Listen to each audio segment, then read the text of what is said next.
Rabbil Alamin, segala puja-puji milik Allah Subhanahu wa Ta'ala yang atas rahmat karunia kasih sayangnya.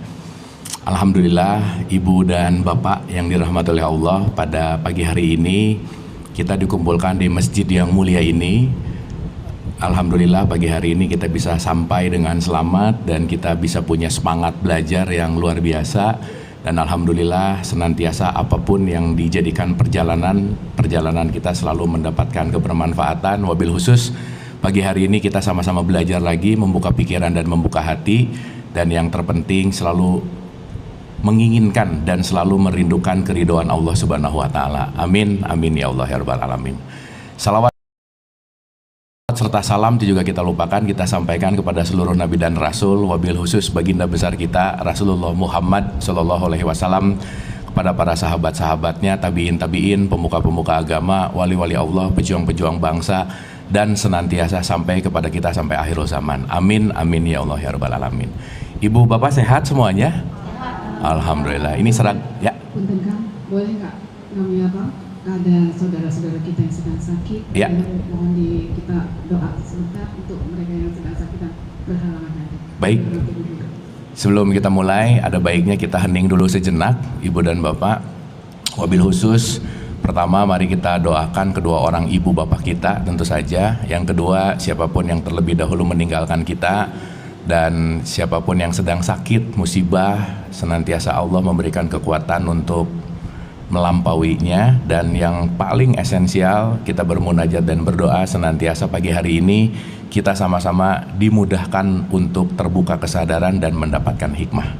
Santai dan rileks, tidak sibuk pikirannya. Al-Hadiniyah, Al-Fatihah. A'udzubillahi minasyaitonirrajim. Bismillahirrahmanirrahim. Alhamdulillahirabbil Iyyaka na'budu wa iyyaka nasta'in. Ihdinas siratal mustaqim. Siratal ladzina an'amta 'alaihim ghairil maghdubi alaihim waladdallin. Amin, amin, amin ya Allah ya Rabbal Alamin. Sekali lagi, ibu bapak sehat? Alhamdulillah. Duh, ini saya di atas nggak apa-apa ya ibu bapak ya? Jadi kayak penceramah beneran nih ya. Baik, seperti biasa saya sebelum mulai disclaimer dulu ya ibu bapak, bahwa pertama, saya bukan mau menceramahi. Yang kedua, saya bukan mau ngasih tausiah, bukan berarti lebih benar, lebih tahu. Dan seperti apa yang kita sudah ulang-ulang di setiap kajian, bahwa kita adalah sesama murid, kita adalah sesama pembelajar, yang saya rasa spirit kita adalah sebanyak-banyak yang kita tahu, lebih banyak yang enggak tahu. Jadi daripada sok tahu, mending mencari tahu. Dan yang paling bahaya adalah ketika aku tidak tahu kalau aku tidak tahu. Maka pagi hari ini kita sharing, kita diskusi, kita belajar sama-sama. Jadi punten, mohon maaf ibu dan bapak jangan merasa diceramahi sama saya, karena saya bukan mau menceramahi ibu bapak gitu. Tapi pagi hari ini kita belajar sama-sama. Setuju bu pak? Setuju ya? Oke. Kita mau bahas apa ya? Ngomong-ngomong, ada topik kah? Ada? Iya. Saya tuh jarang nyiapin bahasan jadi supaya ngalir gitu ya ibu bapak ya. Gimana bu? Tentang apa bu? Jati diri ya? Oh iya. Ngomong-ngomong, ibu-ibu, kajian kita yang lalu masih ingat nggak? Nggak ya, nggak apa-apa sih ya, udah. Iya, di mana-mana juga gitu ya. Tenang, kajian ini bukan satu-satunya yang gitu, bukan, nggak apa-apa ya. Baik, karena kita akan bicara tentang jati diri. Ini topik yang saya rasa sangat esensial, topik yang saya rasa penting banget untuk diulang-ulang, karena ada yang 3 tahun 4 tahun ngulang-ulang juga nggak ngerti-ngerti sih ya gitu ya kira-kira. Tetapi poin pentingnya adalah kita berusaha sebaik mungkin untuk mengosongkan gelas dulu ibu bapak, karena kalau gelasnya nggak kosong kan akan susah untuk diisi, betul nggak? Ketika gelasnya penuh mau diisi lagi kan pasti jadi gimana, luber gitu intinya. Nah jadi pertama-tama mari kita kosongkan gelas, dan sekali lagi kita dialektika, kita belajar bareng. Jadi apapun nanti yang disampaikan, kalau kira-kira ada yang nggak ngerti dan nggak paham, mohon ditanya gitu ya. Jadi ibu bapak nggak usah pura-pura ngerti, nggak apa-apa ya. Nah, pokoknya kalau nggak ngerti tanya aja gitu, karena supaya nanti kita tahu tentang evaluasi gitu. Oke, pertama saya akan langsung nanya gini ibu bapak. Pertama ya, ibu bapak udah siap belum ini? Duh, lemas-lemas gini ibu bapak, oke ya. Ini jauh kali ke sini ya tadi ya. Oh, udah kosong. Oh ya, saking kosongnya jadi hening ya pak ya. Oke, ibu bapak saya mau nanya, dan jawaban ini tolong dijawab 1 detik setelah pertanyaan saya selesai. Setuju? Setuju? Dan jawabannya nggak usah diteriakan, nggak usah disebutin, simpen aja di dalam hatinya masing-masing. Oke? Ya, kenapa saya cuma ngasih 1 detik? Karena ibu bapak jawaban yang spontan itu jujur biasanya. Jadi kalau ibu bapak nanya sama orang, begitu ditanya terus nah itu hampir 30-40% mau bohong lah gitu kira-kira ya. Jadi poinnya adalah kita akan bertanya kepada diri sejujur-jujurnya. Siap ibu bapak? Siap ya? Dengerin pertanyaan ini baik-baik, langsung dijawab di hatinya. Siap. Pertanyaannya sederhana. Pertanyaannya subjek berarti siapa. Berarti kalau siapa adalah siapa orangnya gitu. Oke? Siap? Siap bu pak? Siap. Dengerin baik-baik pertanyaannya. Siapa orang yang paling berharga dalam hidup ibu bapak? Silahkan. Ya, dah. Ada jawaban ya? Ada. Ada yang jawab anaknya? Ada yang jawab ibunya? Ada yang jawab pasangannya? Nah rata-rata nggak jawab pasangan sih, nggak apa-apa ya. Tapi ada yang jawab dirinya nggak barusan? Nggak ada. 1 tuh. Ibu bapak maaf ya. Survei ini sudah saya lakukan banyak sekali. Dan lebih dari 80% ketika ditanya siapa yang paling berharga, siapa yang paling disayang, pasti mikirnya nomor 1 orang lain dulu gitu. Berarti kalau ibu bapak tadi tidak menjawab dirinya sendiri, berarti jangan-jangan ibu bapak kekurangan kasih sayang terhadap dirinya sendiri. Berarti jangan-jangan dirinya jarang dipikirin. Berarti jangan-jangan dirinya nggak pernah diregulasi sehingga yang penting anak saya bahagia. Gimana anaknya mau bahagia kalau orang tuanya enggak? Pun jadi anak, yang penting orang tua saya bahagia. Gimana orang tuanya mau bahagia kalau anaknya enggak? Betul nggak bu, pak? Betul ya? Dan survei ini valid karena tadi yang jawab diriku cuma 1 loh dari kebanyakan ini.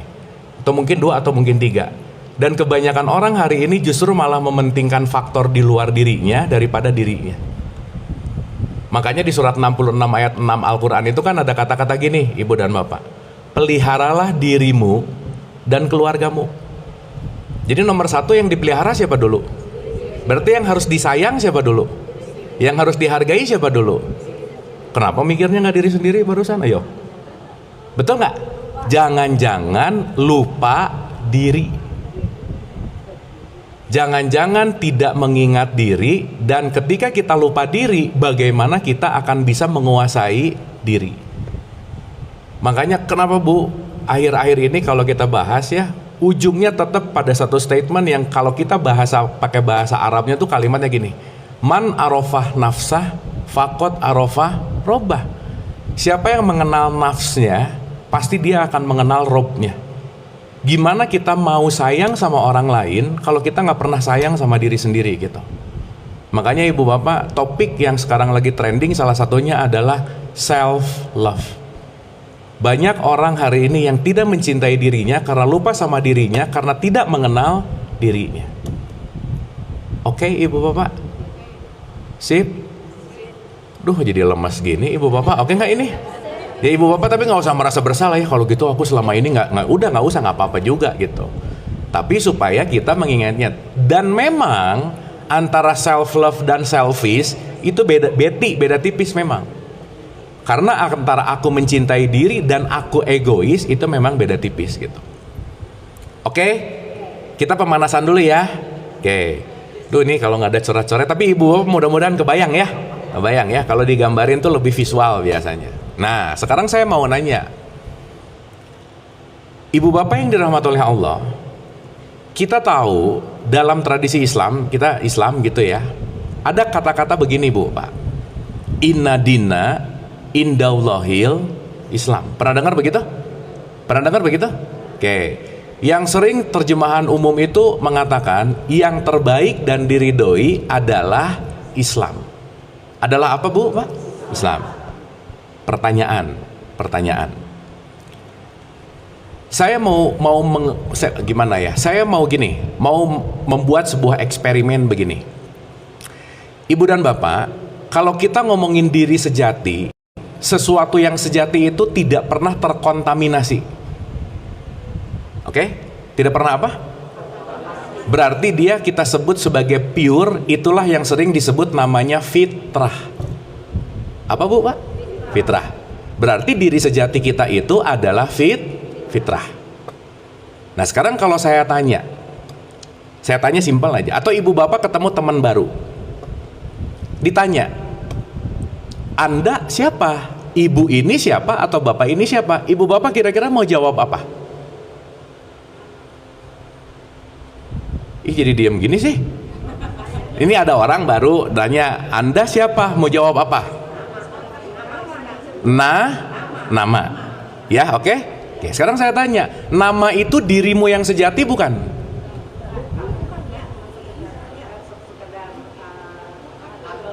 Sekedar label. Kenapa nama bukan diri sejati? Kenapa? Karena tidak fitrah. Setuju? Jadi namamu dirimu bukan? Hah? Dengerin dulu pertanyaannya, dengerin dulu. Namamu dirimu bukan? Bu tadi bukan, sekarang iya, sekarang bukan. Gimana sih ibu-ibu ini bolak-balik Oke, sip ya. Saya besok ganti nama jadi Michael, bisa nggak? Boleh nggak? Begitu saya jadi Michael, si abunya masih ada nggak? Kan udah ganti nama. Oke, sip ya. Ini direnungkan dulu nih. Pokoknya ngeyel ya, nggak apa-apa. Ya, oke ya.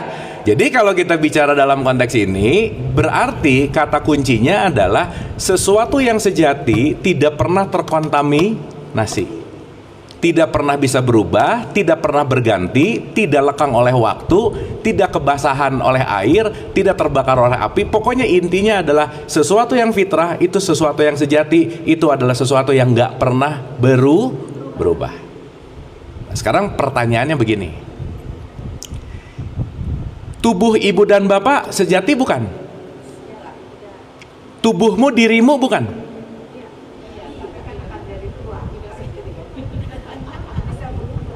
Hah? Oke, kalau ibu dan bapak ngomong ini tubuh, selalu ada kata-kata gini nggak? Tubuhku, betul? Betul? Tubuhku, saya. Berarti saya beli mobil. Sebelum jadi mobil, itu mobil bukan punya saya. Setelah saya beli, jadi mobilku. Betul? Aku mobil bukan? Bukan, tapi mobil ini menjadi mobilku. Betul? Betul? Berarti kalau belakangnya ada ku, sesuatu ini menjadi bagian dari ku. Tapi aku bukan. Oke, makanya ibu dan bapak tolong dengerin ini baik-baik, ini penting banget. Bisa jadi milikku, tapi tidak bisa menjadi aku. Betul? Bisa jadi milikku, tapi tidak bisa menjadi aku. Karena aku ini fitrah. Makanya di surat 20 ayat 14, Innani anallah, aku ini adalah Allah, tidak ada Tuhan yang hak selain aku, maka sembahlah aku. Dirikanlah sholat untuk mengingat aku. Dirikanlah sholat untuk mengingat siapa? Ih, kok Allah? Aku. Kan kalimatnya aku di situ. Betul nggak? Berarti kalau kita mengingat aku, otomatis mengingat Allah nggak? Berarti Allah ada di diri kita yang sejati atau di diri kita yang tidak sejati? Sejati. Sampai sini oke? Paham? Atau puyeng? Ya nggak apa-apa. Ya, puyeng-puyeng dulu dikit. Kalau nggak puyeng nggak belajar masalahnya. Oke? Dah. Sedikit. Sedikit. Jadi saya beli apapun nggak pernah jadi saya, tetapi jadi milik saya. Berarti tidak ada objek apapun yang bisa menggantikan fitrah kita. Betul nggak Bu, Pak? Cuman kita lupa menganggap bahwa apa yang milik saya adalah saya. Padahal beda. Contoh, ibu-ibu, mobil tetangganya ketabrak sama mobil ibu-ibu ketabrak. Yang sakit hati mobil siapa yang ketabrak? Iya. Kenapa jadi sakit hati? Karena mobil itu sudah melekat kepadaku. Paham? Sehingga kalau sudah ada melekat kepadaku, akhirnya aku melekatkan diri kepada apa yang aku miliki. Maka menyakiti mobil sama dengan menyakitiku. Makanya mobilnya ketabrak, sakitnya di sini. Bener nggak ini? Berarti yang jadi masalah apa di sini? Kemelekatan. Aku melekatkan diriku dengan sesuatu selain aku. Sampai sini oke? Sampai sini oke? Anakmu, milikmu, anakmu, dirimu bukan? Ih. Makanya kalau ke anak ngomong anakku, berarti si anak aku bukan. Tapi karena melekat sama si anak, anaknya dimarahin orang yang sakit hati emaknya gitu. Aneh nggak? Aneh. Orang yang anaknya yang disakitin. Sudah mah? Nah, berarti kalau melekat bagus atau nggak bagus? Nggak bagus. Betul nggak? Berarti segala sesuatu yang melekat kepada aku akan membuat aku menjadi lupa siapa diriku. Makanya ibu bapak maaf ya, salah satu esensial pembelajaran dalam hidup adalah belajar melepaskan kemelekatan.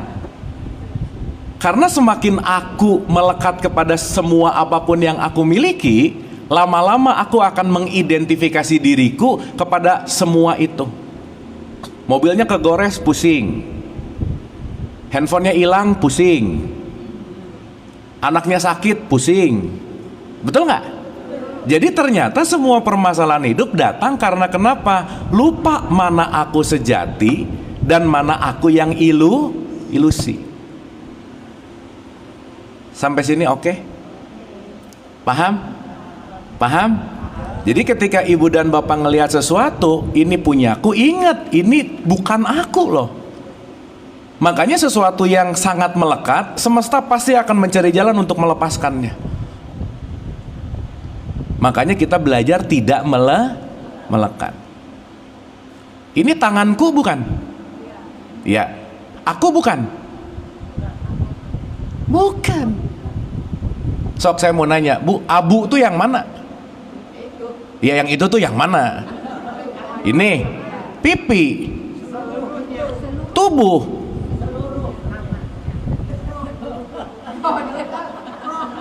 Wah, rohnya bagus nih jawabannya.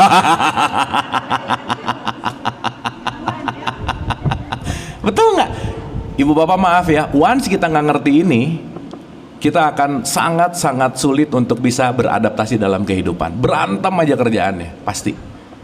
Kenapa? Karena kita sibuk sama yang ilusi, lupa sama yang sejati gitu. Terbukti tadi surveinya jadi lupa diri. Dah. Sekarang saya tanya, kita kasih terminologi. Ibu bapak cukup ya pemanasannya ya? Kita mulai boleh? Boleh. Saya mau bagi dua dulu nih ibu bapak. Ada diri, ada identitas. Ada apa bu pak? Dan identitas. Sip. Identitas itu dirimu bukan? Hah? Identitas itu dirimu bukan? Bukan, karena identitas itu adalah sesuatu yang dilekatkan kepada diri. Sampai sini oke? Oke, saya mau kasih contoh nih ibu bapak. Ibu bapak maaf ya, di sini semua yang langsung datang dari Allah itu apa bu pak? Di kehidupan kita, diri atau identitas? Diri atau identitas? Diri. Ntar ini susah banget ya, bentar bu. Ya udah, pokoknya ini anggap ya si kemasan gitu. Contoh, nama langsung datang dari Allah nggak? Hah? Karena ada yang ngasih. Betul? Garis keturunan ibu bapak langsung datang dari Allah nggak? Iya. Masa langsung dari Allah kamu keturunan ini, keturunan ini, keturunan ini? Kan enggak dong. Betul nggak? Kita diidentitaskan menjadi bagian dari garis keturunan ibu kita, betul nggak? Ya kan dilekatkan aja sebetulnya. Betul? Oke. Warga negara kita langsung datang dari Allah nggak? Enggak, dilekatkan. Jadi nama, warga negara, agama langsung datang dari Allah nggak? Enggak, dilekatkan. Berarti mau kita ngomongin nama, agama, warga negara, status sosial, jabatan, gelar, itu sesuatu yang nggak datang langsung dari Allah. Betul Bu, Pak? Karena itu sesuatu yang dilekatkan. Ini awal mulanya kan cuman air putih, betul nggak Bu, Pak? Sekarang ibu bapak manggilnya ini apa? Kenapa? Ada mereknya. Tapi kalau merek ini saya lepas, dia tetap air nggak? Sekarang saya tanya, ibu dan bapak haus nyari merek atau nyari air? Nah gitu. Sekarang kan sibuk ribut urusan merek, lupa bahwa merek itu bukan subjeknya. Betul nggak? Oke sampai sini? Aduh diam-diam gini ibu bapak, oke nggak? Oke, pelan-pelan ya, pelan-pelan. Setengah oke. Dah. Jadi kita bagi dua dulu nih. Ada diri, ada identitas. Ngomong-ngomong, ibu bapak ini orang atau manusia? Yang mana? Ya? Tapi kalau ketemu teman baru yang ditanya yang mana? Ibu orang mana atau ibu manusia mana? Yang mana? Orang. Jadi ibu orang atau manusia?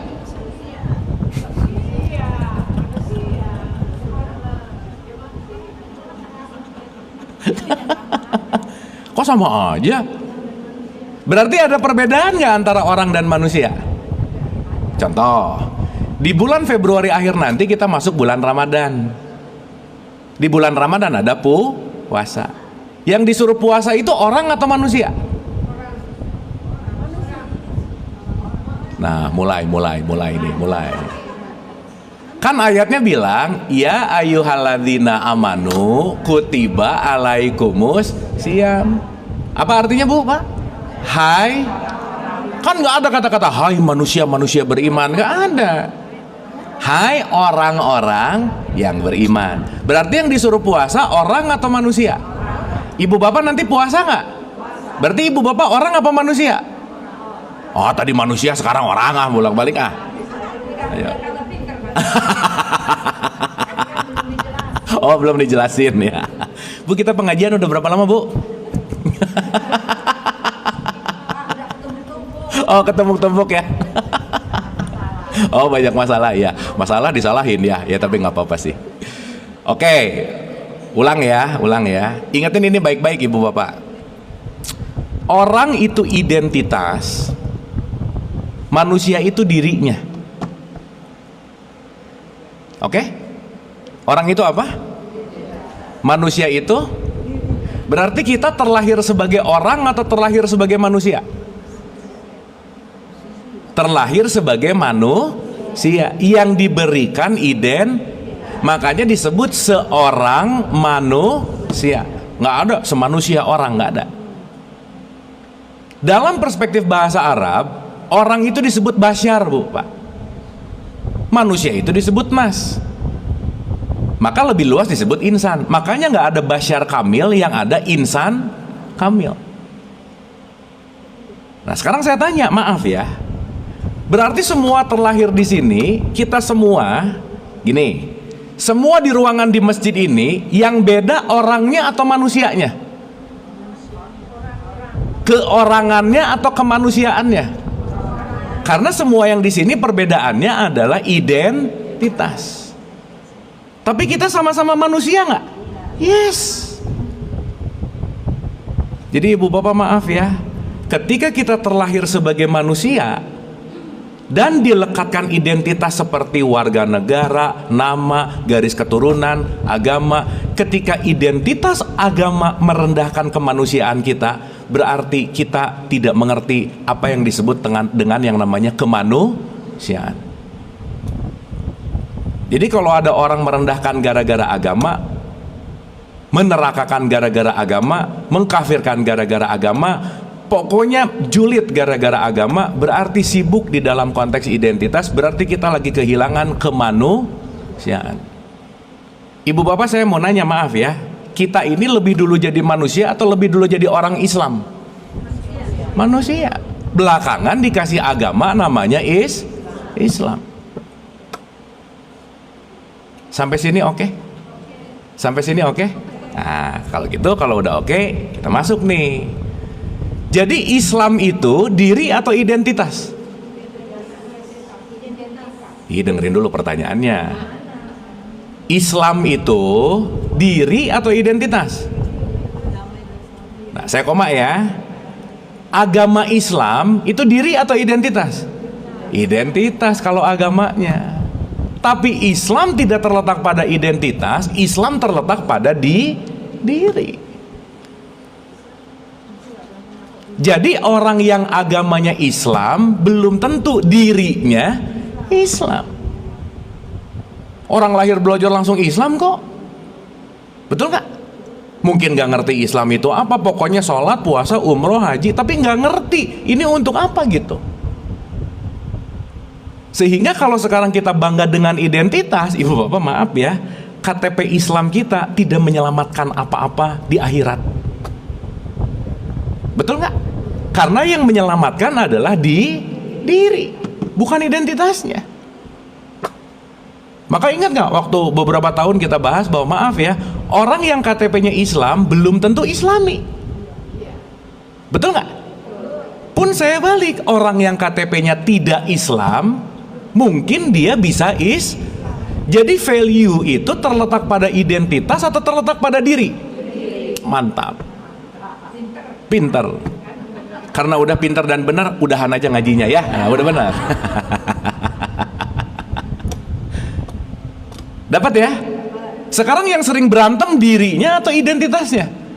Ini nih. Beda merek kafir. Beda merek neraka. Padahal perbedaannya cuman merek. Mau ada 4 merek, isinya sama-sama mineral water. Betul nggak? Berarti semakin kita merek minded, semakin kita identitas minded, semakin kita hidupnya pasti sempit, Bu, Pak. Kenapa? Karena kita terlimitasi oleh identitas. Padahal identitas itu bukan alat untuk melimitasi kita, tapi identitas itu adalah alat untuk kita bersosialisasi gitu. Sampai sini oke? Oke? Paham ya? Oke, sip. Ulang dulu. Ulang. Jadi diri itu berubah atau tidak? Diri berubah atau tidak? Enggak. Yang berubah identitas. Berarti saya tanya, jasad kita ini fitrah nggak? Jasad.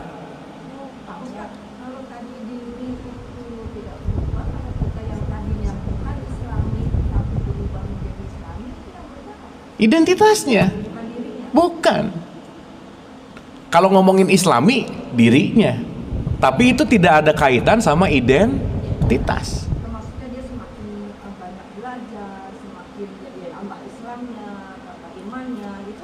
Berarti dia semakin meningkatkan kualitas diri. Bukan identitas. Kenapa? Karena identitas itu bertambah-tambah, itu mempengaruhi sih. Oke, bagus pertanyaannya Bu, terima kasih. Keren nih pertanyaannya. Sekarang saya tanya, orang rajin sholat, atau gini, ibu bapak sholat itu jembatan atau titik sampai? Titik sampainya apa? Wah, akhirat surga kejauhan amat sih, nggak usah jauh-jauh lah, yang simpel-simpel aja. Membuat kita menjadi orang yang kejinya berkurang, munkarnya berkurang.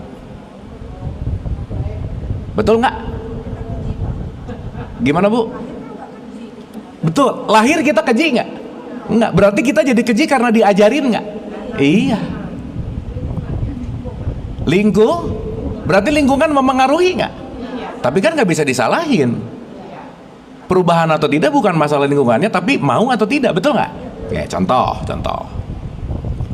Utslu ma uhiya ilaika minal kitab wa aqimis shalah inna sholata tanha anil fahsya'i wal munkar. Salat mencegah perbuatan keji dan munkar. Sekarang saya tanya, ngegosipin orang keji nggak? Keji. Jadi kalau sebelum zuhur ngegosip, habis zuhur ngegosip, ada yang begitu nggak? Jangan banyak, nggak enak. Ada aja, ada. Ibu bapak sering. Ada nggak orang rajin sholat tapi korupsi? Ada nggak? Ada. Berarti kalau dia rajin sholat dan tetap korupsi, dia lagi memperbaiki identitas. Paham ya Bu ya? Tapi dirinya tidak berubah. Kenapa? Sibuk dengan rokaat tapi tidak menjadi takwa. Sibuk umroh bolak-balik tapi tidak menjadi takwa. Jangan lupa bahwa semua ritual adalah jalan untuk mengembangkan diri. Loh, apanya Bu? Karena ketika seseorang cuma sibuk dalam ritual, dia hanya mengerjakan tanpa kesadaran, dia namanya mabuk. Makanya janganlah kamu sholat dalam keadaan mabuk. Iftitah nggak paham, Al-Fatihah nggak ngerti, bacaan pendek nggak tahu, yang diomongin asbun. Kan saya sering bilang gini ya, ibu bapak maaf ya, ibu bapak tuh nggak usah terlalu amazed dan bangga ketika ada orang dikit-dikit subhanallah, alhamdulillah. Itu rata-rata latah Bu, Pak. Udah gitu aja. Bukan dari kesadarannya, bukan, kebiasaan. Dan banyak yang lupa bahwa orang yang rajin sholat 5 waktu itu belum prestasi di hadapan Allah. Karena prestasinya adalah sholatmu itu, ritualmu itu membawa dirimu semakin baik, semakin takwa atau tidak, gitu kira-kira. Betul nggak? Sampai sini oke? Jadi yang penting itu puasanya atau takwanya? Dua-duanya tuh. Kan ini jembatan, ini titik sampai. Wah ini gawat nih, ini jam berapa sih? Jadi yang penting sholatnya atau takwanya? Nah gitu. Jangan sampai sholat tapi tidak takwa. Nah sekarang orang habis sholat tuh ngerasa soleh gitu loh Bu. Padahal kesolehan bukan lagi Allahu Akbar, bukan. Abis kamu sholat pelit nggak? Abis kamu sholat kamu bisa menahan amarah nggak? Abis kamu sholat kamu bisa memaafkan orang nggak? Ini sholat rajin tapi susah memaafkan, berarti belum menjadi manusia. Karena diri adalah manusia, identitas adalah orang. Makanya yang disuruh puasa manusia atau orang? Yang disuruh puasa orang supaya jadi nah gitu. Manusia yang takwa. Sip. Duh, sipnya tuh gini ya, sip. Dapat ya? Berarti ibu bapak kita sekarang sebenarnya lagi berjuang untuk menjadi manusia nggak sebetulnya? Iya. Aduh Bu, Pak, ada 3 evolusi penting nih untuk kita renungkan.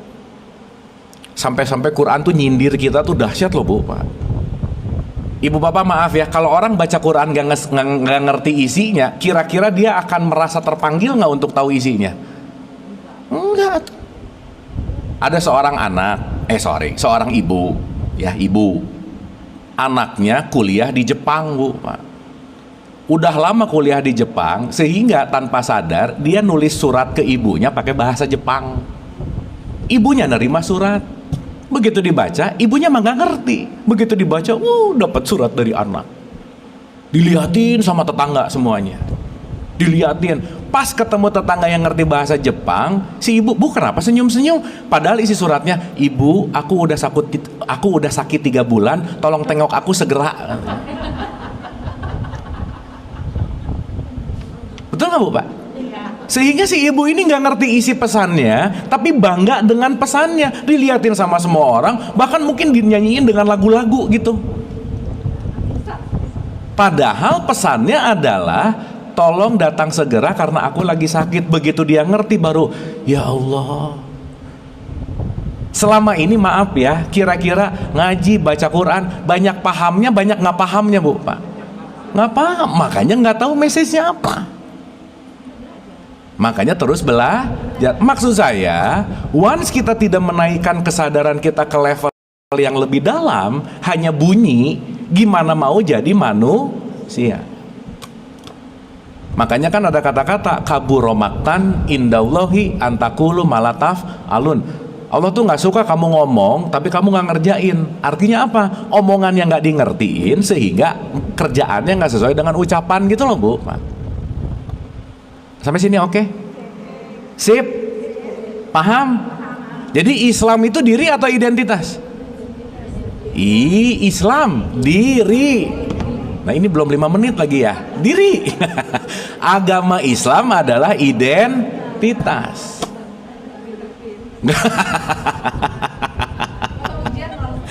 Ibu bapak 2 pertemuan lagi kita UTS ya. Nah, awas nih 2 kali lagi kita UTS. Nah, ibu bapak, once ibu bapak paham ini, pasti hidupnya jadi jauh lebih ringan.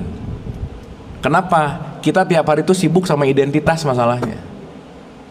Kunut nggak kunut berantem, atahiyat gini ribut, betul nggak? Yang diributin urusan identitas tapi kemanusiaannya jadi lupa gitu.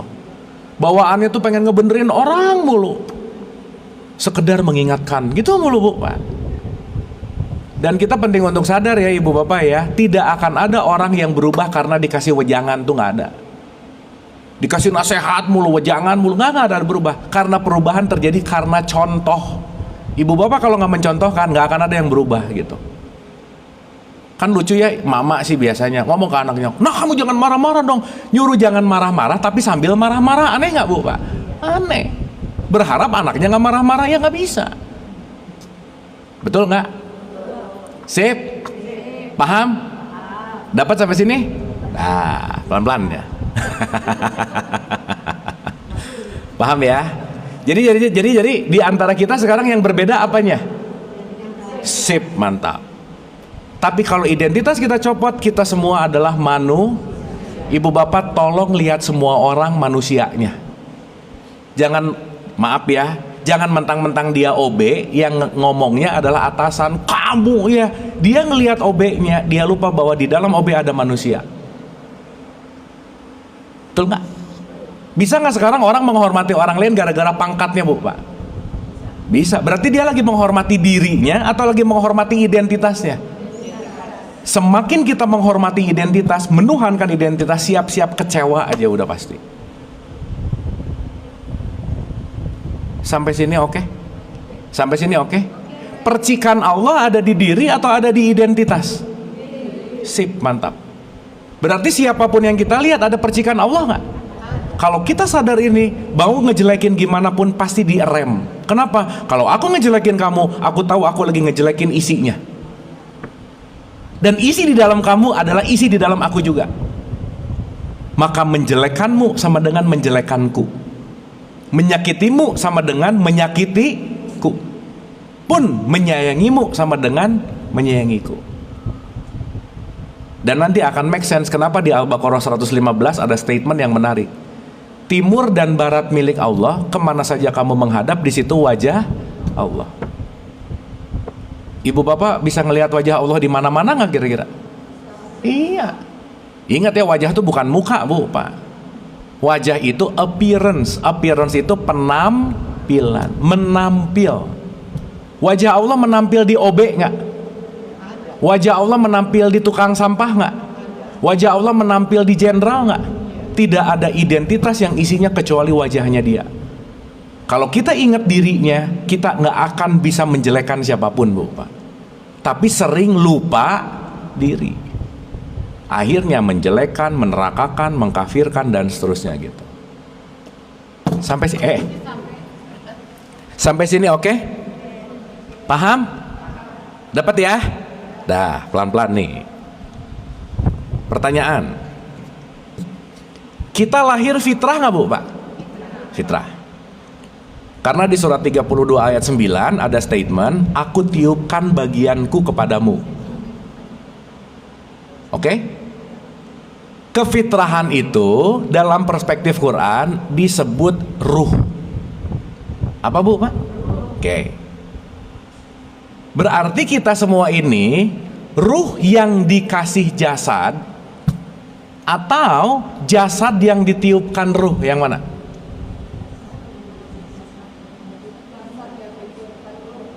Ih, dengerin dulu pertanyaannya, dengerin dulu. Kita ini ruh yang dikasih jasad atau jasad yang ditiupkan ruh, yang mana? Berarti antara ruh sama jasad yang primer, yang subjek, ruhnya atau jasadnya? Ruhnya. Berarti kita semua ini kalau dalam perspektif ini, kita adalah percikannya yang dikasih jasad. Karena esensinya adalah ruh. Makanya ibu bapak maaf ya, waktu jasadnya expired, jasad disimpan di tempat pemakaman umum nggak? Iya. Yang pulang apanya? Nah gitu.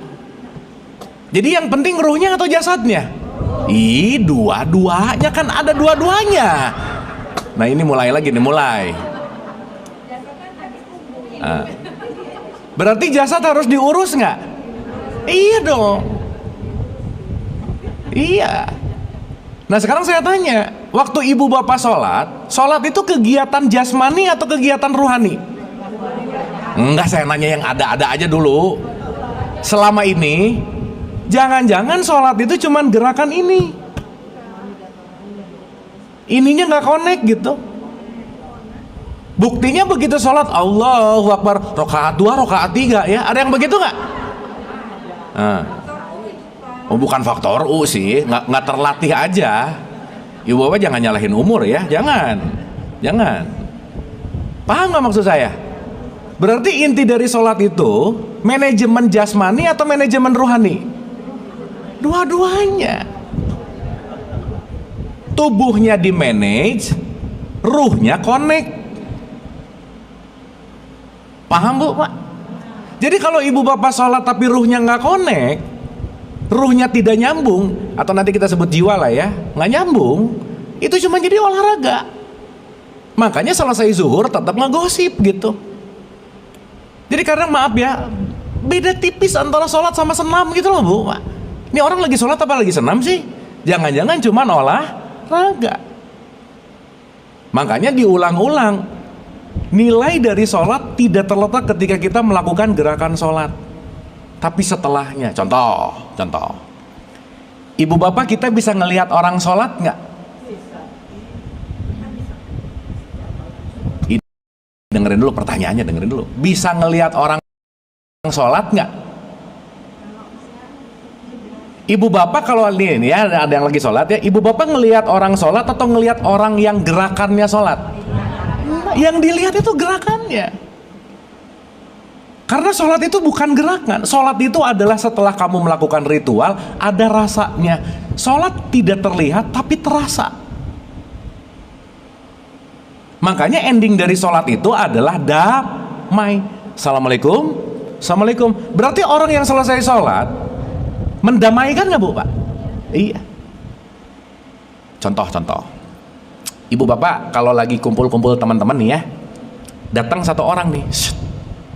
Begitu datang satu orang, kehadirannya tuh ditunggu. Aduh, kamu kemana aja? Apa? Karena tipikal orang ini pasti keberadaannya nyenengin sekitarnya. Betul nggak Bu, Pak? Ada nggak di komunitas kita seseorang yang beneran ditunggu, jadi kalau datangnya dia tuh happy gitu? Ada nggak Bu, Pak? Ada. Tapi ada nggak begitu nongol? Ya, ada nggak yang begitu? Nah, ya gitu. Betul? Kira-kira yang sholat, yang ya atau yang kamu, kira-kira yang mana? Yang mendamaikan. Meskipun orang yang ya dia baru pulang dari masjid gitu maksudnya. Paham nggak ini? Sip ya? Berarti tidak terletak pada gerak tubuhmu, tapi terkoneksinya dirimu kepada diri sejatimu gitu kira-kira. Sampai sini oke Bu, Pak? Paham ya? Jadi yang penting sholat atau takwa? Dua-duanya. Wah ini gawat ini. Ya kan yang 5 waktunya jangan ditinggalin ya, jangan atuh. Tapi jangan sampai yang 5 waktu rajin tapi tetap cerewet nyebelin gitu loh Bu. Tetap pelit gitu, nggak ngaruh gitu. Sip ya? Oke sampai sini? Paham? Makanya di Al-Baqarah 208 tuh ada kata-kata gini, masuklah kamu kepada Islam yang kafah. Yang apa Bu Pak? Berarti baik jasmani maupun ruhani. Ih ibu bapak maaf ya, pakai gamis, kopiah, baju takwa, top, belum tentu takwa loh. Itu cuman mantap. Sip. Itulah kenapa don't judge by cover. Mentang-mentang covernya gitu, mentang-mentang covernya gini, tar dulu. Karena value tidak terletak pada identitas. Sip. Oke? Oke nggak ini? Oke. Paham? Lupa lagi nggak? Ya oke. Nah, lanjut. Jadi tubuh ibu bapak fitrah bukan? Kenapa? Karena berubah. Sok ibu bapak ngaca 20 tahun yang lalu sama ngaca tadi pagi beda nggak? Lucuan yang mana?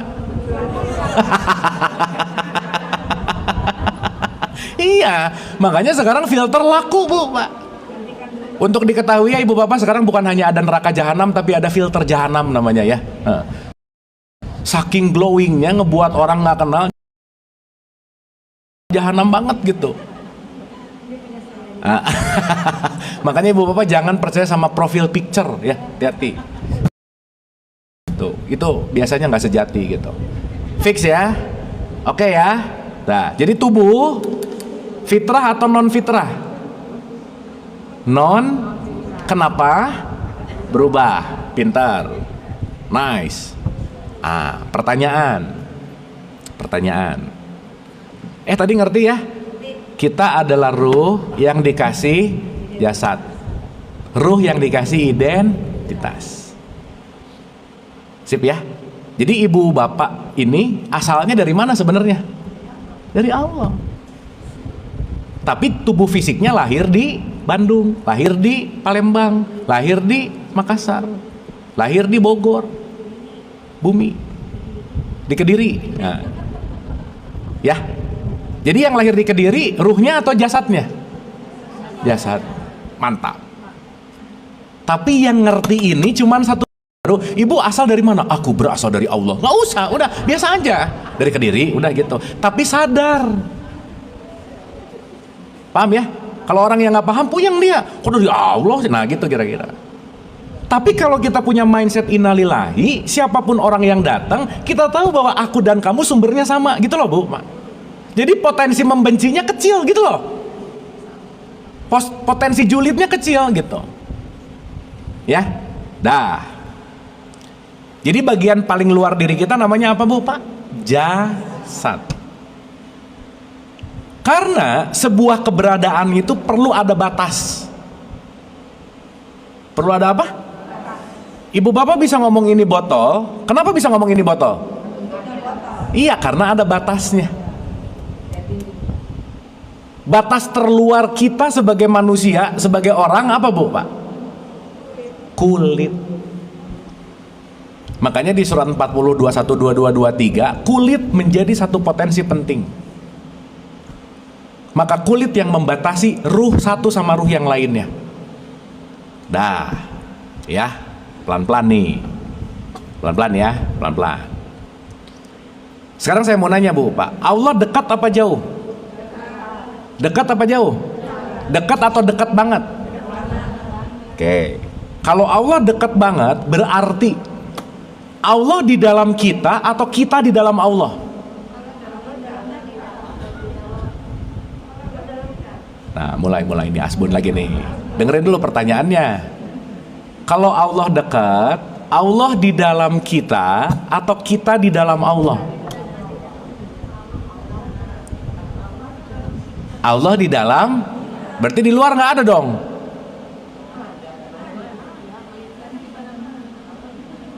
Nah, dah. Oke. Gini, ibu bapak anggap ini lautan. Di dalamnya penuh ikan. Oke? Si ikan itu lahir di lautan. Dari brojol dia di lautan. Tapi begitu dia mulai anak TK lah, TK ikan yang udah TK, nanya ke omnya gini, "Om, kalau air di mana?"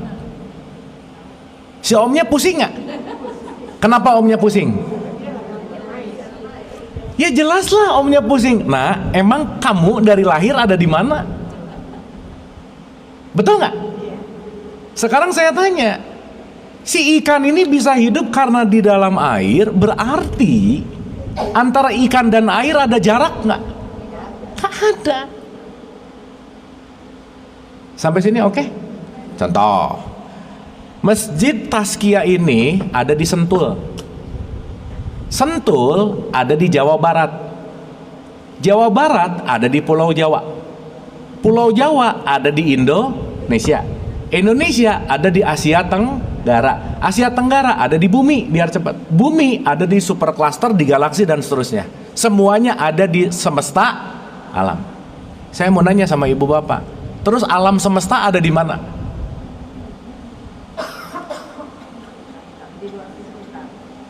Ih, jadi diam gini.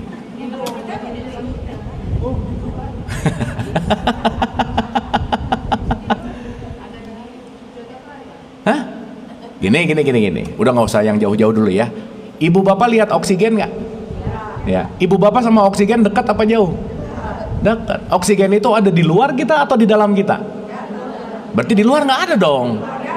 Iya, di luar dan di dalam. Berarti air dalam ikan atau ikan dalam air? Dua-duanya. Di perut ikan juga ada air. Berarti Allah di dalam kita atau kita di dalam Allah? Karena Allah memiliki sifat meliputi. Jadi kalau kita ngerti Allah meliputi, nggak akan ada pertanyaan lagi, Allah di mana ya? Aneh gitu loh, Bu. Berarti Allah dekat apa jauh? Dekat atau dekat banget? Kenapa? Meliputi. Jadi doa di sini sama doa di depan Ka'bah, mana yang lebih didengar? Sama, gak ada bedanya. Orang Allahnya meliputi kok. Berarti mungkin gak kita jauh dari Allah? Gak mungkin. Hal yang paling tidak mungkin yang dilakukan oleh kita dalam perspektif ini adalah kita gak mungkin jauh dari Allah. Karena kenapa? Sejauh-jauh kita pergi, yang paling dekat itu cuma Allah. Tapi kenapa sekarang ada orang nanya, aku sedang mencari Allah? Betul nggak? Berarti jangan-jangan dia jauh dari Allah. Tapi hal yang nggak mungkin adalah jauh dari Allah. Aneh nggak, Bu, Pak? Contoh. Ibu bapak kalau ada orang yang merayakan anniversary pernikahan, itu biasanya candlelight dinner, Bu, Pak. Ya. Candlelight dinner, suami dan istri duduk di bangku, di kursi deketan sebelahan, Bu, Pak. Dekat nggak jaraknya? Dekat. Tapi suaminya nge-WhatsApp siapa, istrinya nge-WhatsApp siapa? Jadi jauh nggak? Padahal jaraknya. Nah, berarti kedekatan itu tergantung dari jarak atau dari kesadaran? Nah, gitu. Berarti pertanyaannya, sadar Allah atau enggak? Itu aja. Makanya lawan kata sadar adalah mabuk. Janganlah kamu sholat dalam keadaan mabuk. Jadi kalau kita lagi menyembah identitas, lagi mabuk nggak? Iya dong. Kalau kita lagi ngejelekin orang, lagi mabuk nggak? Iya. Lagi marah sama orang, lagi mabuk nggak? Lagi benci sama orang, lagi mabuk nggak? Kira-kira ibu dan bapak sehari-hari lebih banyak sadarnya, lebih banyak mabuknya?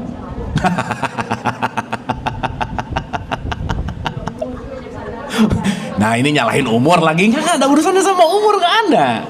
Ini yang muda-muda juga yang mabuk banyak, Bu, Pak. Sama aja.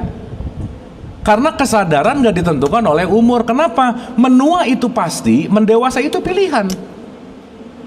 Tidak semua yang menua itu pasti mendewasa, belum tentu gitu. Setuju? Sip. Oke, ulang. Jadi Allah dekat nggak? Dekat atau dekat banget? Kenapa? Meliputi. Nice. Awas jangan lupa ini. Jadi kalau aku lagi jauh dari Allah, jauh gimana sih? Gimana mau jauh gitu? Berarti alam semesta ada di mana? Di dalam Allah. Karena nggak mungkin ada yang di luar Allah. Makanya dia muhit, maha meliputi. Sampai sini oke Bu, Pak? Paham ya? Oke? Nah, koma. Ulang.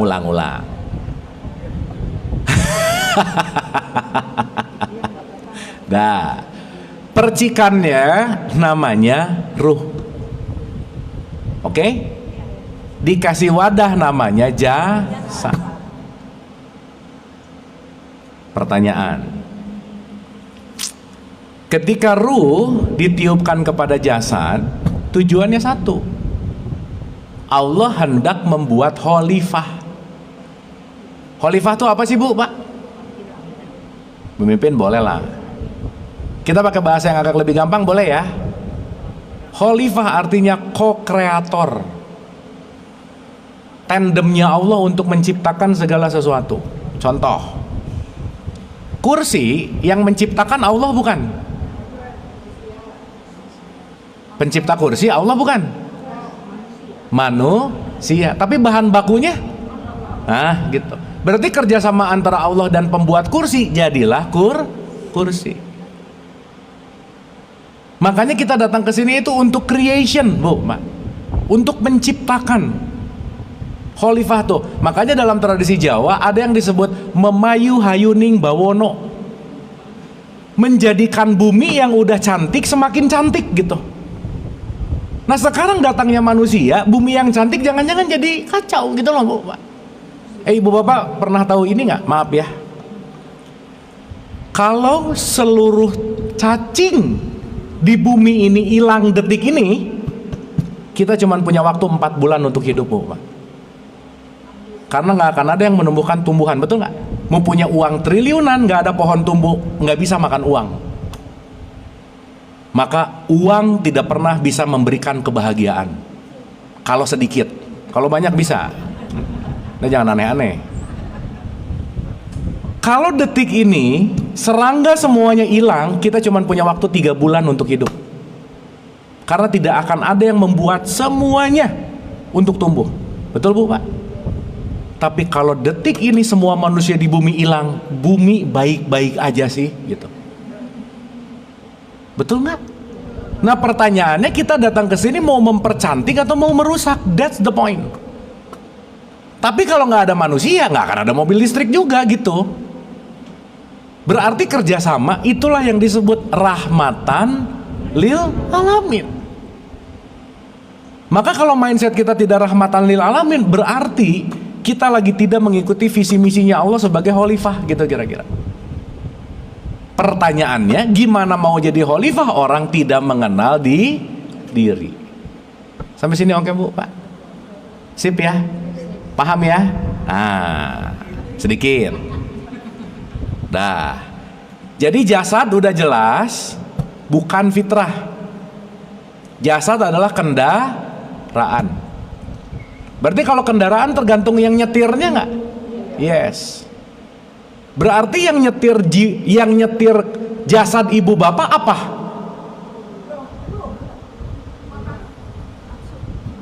Hah? Dengerin dulu. Ini ada ruh. Ini kendaraan. Ini ada bensinnya. Ini ada kendaraan.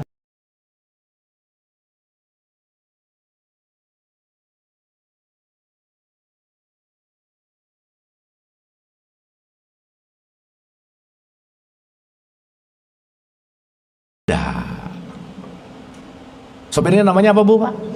Makanya dalam bahasa Arab jiwa disebut nafs. Makanya nafs yang rendah disebut nafsu. Su itu rendah.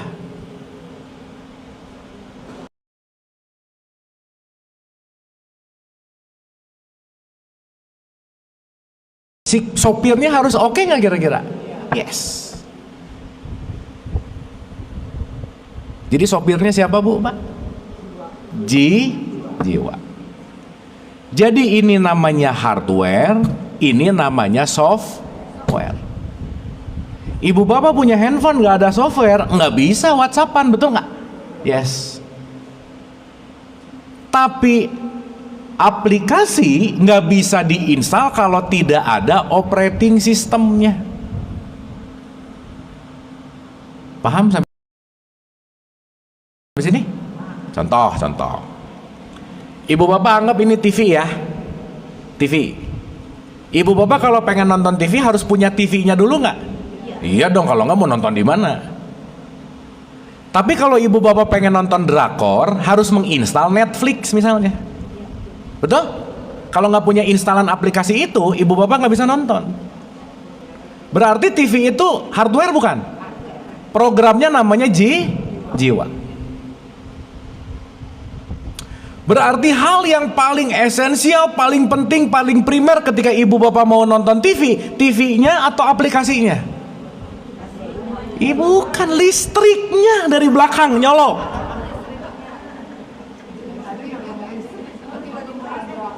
Iya, tuh masa nggak ada listrik mau nyala gimana? Nah, listrik itu daya hidup namanya ruh.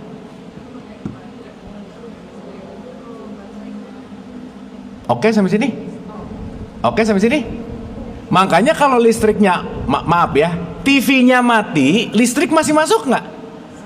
Masih. Jadi kalau mati total, dicabut dari stop kontak, nggak ada listrik, baru itu matot namanya.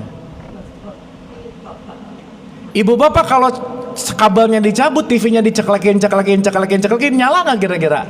Karena udah nggak ada ini.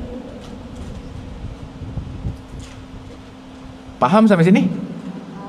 Oke sampai sini? Oke. Berarti kita punya 3 nih sekarang. Ada jasad, ada jiwa, ada ruh. Ada hardware, ada software, ada energinya. Karena hardware dan software nggak ada energi, tidak akan hidup. Sampai sini oke? Sampai sini oke? Oke, saya komain. Isi jiwa apa aja?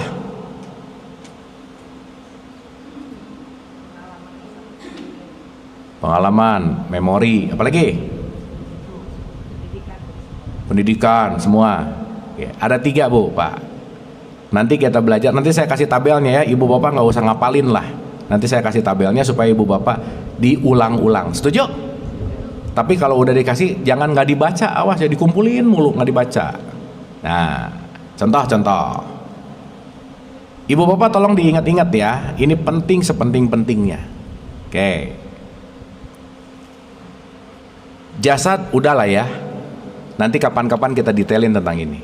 Sekarang kita fokus ke softwarenya, karena software yang baik akan mengaplikasikan program yang baik.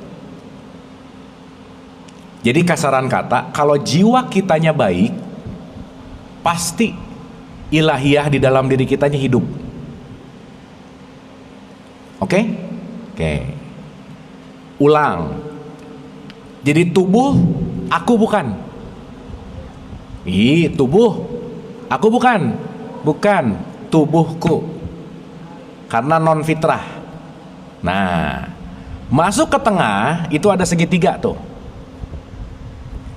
Paling atas itu namanya pikiran. Apa Bu Pak? Nah, udah. Sekarang saya mau nanya, ibu bapak ini termasuk orang yang sering mikir atau banyak pikiran, yang mana? Nah, udah gitu aja, ngaku aja udah nggak apa-apa ya. Karena orang hari ini ngerasa berpikir padahal lagi banyak pikiran gitu. Ingat ya, banyak pikiran itu nggak berpikir loh. Dan maaf banget, kalau orang malas berpikir pasti kerjaannya menuduh. Dan berpikir itu kejadian atau perilaku yang melelahkan. Jadi banyak orang malas mikir, yang penting judgement aja. Salah. Makanya ibu bapak ini termasuk orang yang mikir dulu baru ngomong, atau ngomong dulu baru mikir, atau ngomong nggak pernah mikir, yang mana? Nah. Oh, yang benar. Oh, maunya begitu. Seringnya yang mana? Ngomong dulu, merepet dulu, baru mikir. Makanya nyesel belakangan. Lu tahu gitu nggak ngomong gitu. Betul nggak Bu, Pak? Yes. Karena itu nanti bagian dari kebiasaan. Ibu bapak maaf ya, ibu bapak mau pengajian gini tiap hari, tapi ibu bapak dan saya nggak ngerubah kebiasaan, nggak akan ngerubah hidup. Udah gitu aja. Karena once habits tidak berubah, realitas hidup nggak akan berubah. Karena realitas hidup datang dari kebiasaan. Berita agak buruknya, makin tua makin susah ngerubah kebiasaan. Udah gitu aja. Tapi untung belum pada tua, belum kan? Belum. Ya, 70 cukup lah ya. Karena di usia 40 terjadi kristalisasi habits namanya. Makanya orang yang lebih dari 40-50 mau berubah kebiasaan, effortnya lebih tinggi Bu. Makanya buat ibu bapak yang punya anak sama cucu, kalau bisa rubah dari anak dan cucu. Maksud saya habitsnya diperbaiki dari usia lebih dini. Ya, dah. Jadi satu, jiwa punya atribut namanya pikiran. Yang kedua namanya perasaan, yang ketiga namanya emosi. Pikiran, perasaan dan emosi disatuin namanya jiwa. Jelas sampai sini? Oke sampai sini? Nah, sekarang saya tanya. Berarti pikiran itu dirimu bukan? Hah? Dengerin dulu. Biasa udah lah ya. Satu pikiran, perasaan, emosi. Sekarang saya tanya, pikiran langsung datang dari Allah nggak? Enggak dong. Karena pikiran bisa bekerja kalau ada data. Data datang dari siapapun lingkungan masuk ke kita. Betul? Ibu bapak kalau sehari-hari ada mikir itu mulu 24 jam atau pindah-pindah, berarti permanen nggak? Sesuatu yang tidak permanen berarti bukan fitrah. Sampai sini oke? Berarti pikiranmu bukan dirimu. Iya. Gimana Bu? Akal di dalamnya. Kenapa? Moral adalah output dari pikiran, perasaan, dan emosi.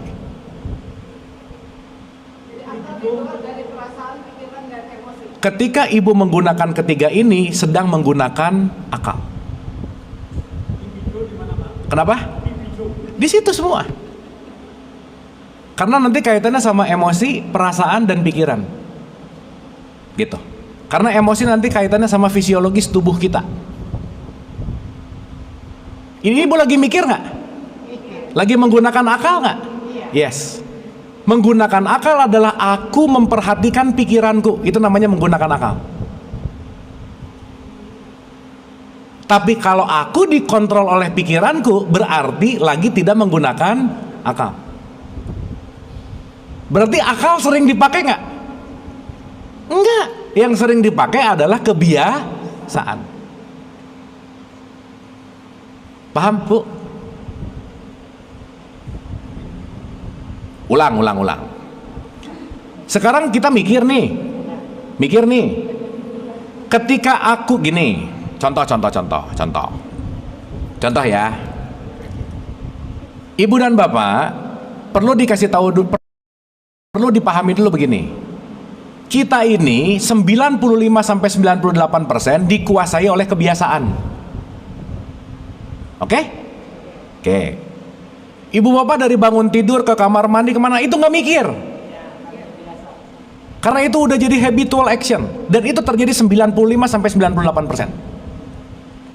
Makanya kalau itu dijadikan sebuah keseharian dalam kebiasaan, begitu datang sesuatu marah dulu, benci dulu, komen dulu, iri dulu, itu jadi suatu kebiasaan. Begitu ibu dan bapak melepaskan diri dari kebiasaan, menjeda sesaat, akal mulai hadir di situ. Jadi mulai ada pertimbangan dulu, saya ngomong ini atau enggak ya? Saya ngeposting ini atau enggak ya? Saya memutuskan ini atau enggak ya? Di situ akal berfungsi. menguasai kita, gitu loh maksudnya. Mulai paham nggak ini? Makanya Quran selalu mengatakan ulil albab, orang yang menggunakan akal. Makanya di langit dan bumi semua ada tanda-tanda kekuasaan Allah yang akan hanya didapatkan bagi orang-orang yang berakal. Berarti ibu bapak maaf ya, keseharian kita ini dipenuhi oleh kebiasaan atau dipenuhi oleh akal? Kebiasaan. Akal itu nanti letaknya di dalam kesadaran. Sampai sini oke? Dapat ya? Clear ya? Sip. Ibu bapak maaf, merubah kebiasaan susah nggak? Iya. Kenapa susah? Nggak dilatih. Berarti kata kuncinya adalah latihan. Kalau latihan harus diulang-ulang nggak? Makanya sholat diulang 5 kali. Ayat di Quran diulang-ulang. Karena tanpa pengulangan tidak akan ada perubahan. Sampai sini oke?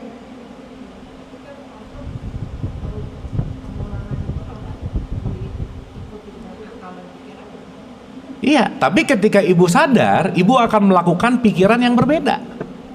Berarti tidak semua pikiran harus diiyahkan, betul nggak Bu? Berarti saya ada jarak kontemplasi dulu, ini komen nggak ya? Kalau maunya pikiran, komen aja udah. Marah aja udah, gitu misalnya. Makanya pikiran ngebisikin terus kan sama kita? Iya. Ibu suka baca surat Anas nggak? Yuwas wisufi. Siapa yang bisik-bisik terus sama kita? Iya, setan benar. Setannya berarti ada di mana? Di sini. Jadi musuh hidup kita sebetulnya ada di mana? Iya, bukan orangnya. Contoh, orang lain bisa bikin kita bete nggak? Nah, mulai mabuk lagi ini. Nah. Berarti kalau orang lain menguasai diri kita nggak punya kekuasaan terhadap diri, betul nggak? Iya, itu namanya budak. Iya, aku bete gara-gara dia. Berarti dia mampu membuat aku bete, berarti aku diperbudak oleh dia. Betul nggak Bu, Pak? Artinya tidak ada siapapun yang bisa membuat kita sakit hati kecuali aku mengizinkan. Sampai sini oke? Sip ya? Contoh. Ibu bapak kalau namanya dijelekin sakit hati nggak? Sakit hati nggak? Berarti waktu namanya dijelekin, yang dijelekin namanya atau dirinya? Ih, kan nama tadi bukan diri kita. Iya, identitas kita yang dijelekin, nggak ngaruh sama diri. Nah, contoh. Ada orang ngejelekin ibu-ibu sekali jelek. Oke. Jadi satu faktornya apa? Pikiran. Yang kedua, perasaan. Yang ketiga, Oke. Emosi memengaruhi perasaan, perasaan memengaruhi pikiran. Jadi Bu, hal yang paling penting kita rawat dalam keseharian itu konteksnya adalah emosi, perasaan, pikiran. Makanya kalau ini bergejolak, kita akan sulit menuju kepada jati diri gitu. Kalau jiwanya tenang,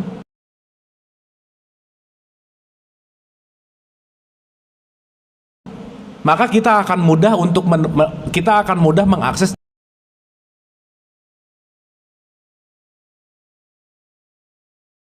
Nanti praktikal, saya mau nyebutin jiwa-jiwa mana yang gejolaknya frekuensinya rendah, sehingga jiwa dengan frekuensi rendah udah pasti dia nggak akan sadar sama dirinya. Ibu bapak pernah dengar neraka nggak? Pernah dengar surga? Surga dan neraka itu kira-kira tempat atau kualitas jiwa kita? Kualitas jiwa kita.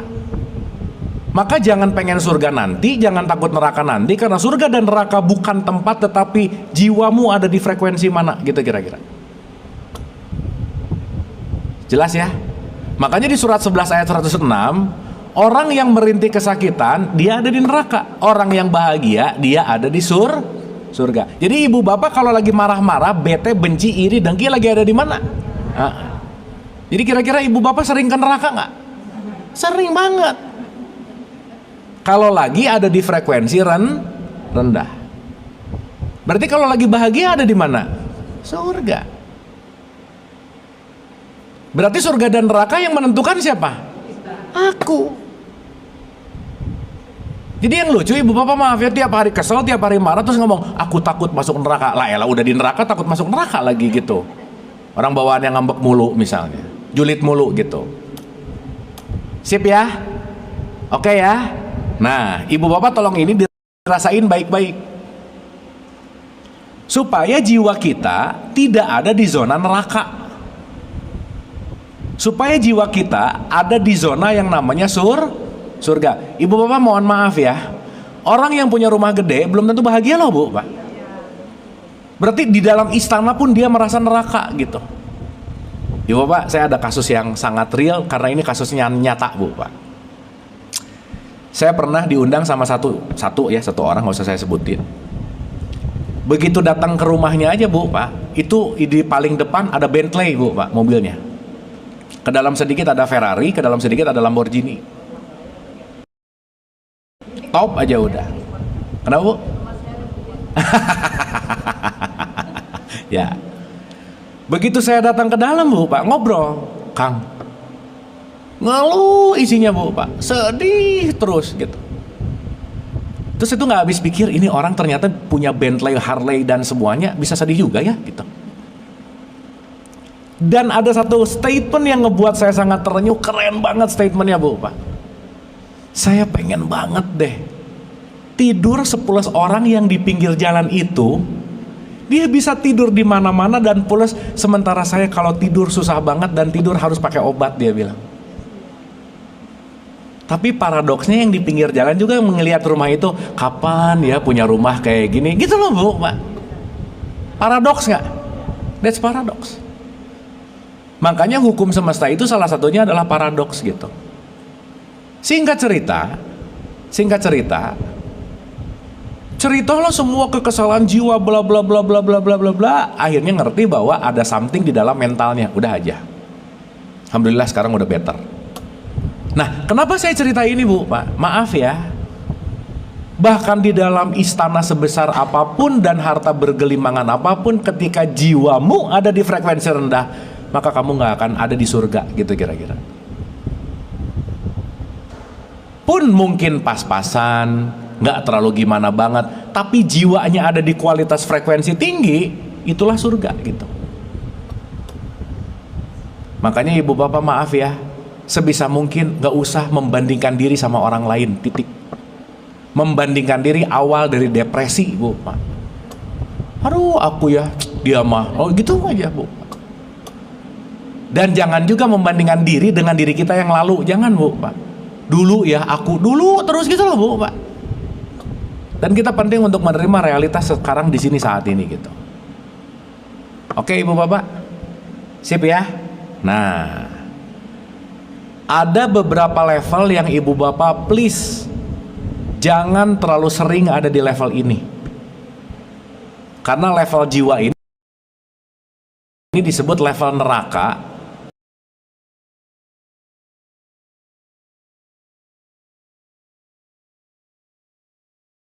Akan kaitkan dari energi, vibrasi, dan frekuensi. Tapi supaya ibu bapak sekarang ngeh dulu, oh iya ya, aku kalau bisa jangan ada di level itu gitu. Siap ibu bapak? Siap ya? Level yang paling rendah namanya perasaan atau rasa malu, atau sering disebut merasa dirinya tidak berharga. Aku mah apa sih? Itu yang disebut rendah diri. Ibu bapak yang baik itu rendah diri atau rendah hati? Awas jangan kebalik nih. Karena kalau rendah diri namanya minder. Kalau rendah hati namanya humble. Jelas ya? Nah, ciri-ciri ketika orang rendah diri, dia jarang sekali menghargai dirinya. Dia lupa sama dirinya untuk dihargai gitu. Makanya ibu bapak maaf ya, orang yang banyak malu, orang yang rendah diri banyak menolak realitas hidupnya. Komplain mulu kerjaannya. Panas, komplain. Hujan, komplain. Makanya ibu bapak maaf ya, kalau kita sadar terhadap diri, masalah tidak terletak di luar diri kita. Betul nggak? Yes. Jadi ibu bapak maaf ya, kalau kita melihat yang di luar diri kita semua adalah masalah, berarti kamu jauh lebih bermasalah dari itu. Karena masalah bukan orang lain. Sampai sini oke? Ih, jadi diam gini ibu bapak. Kok jadi kayak minder gini sih? Oh, lagi nulis ya. Ingat ya, jangan rendah diri, pede aja.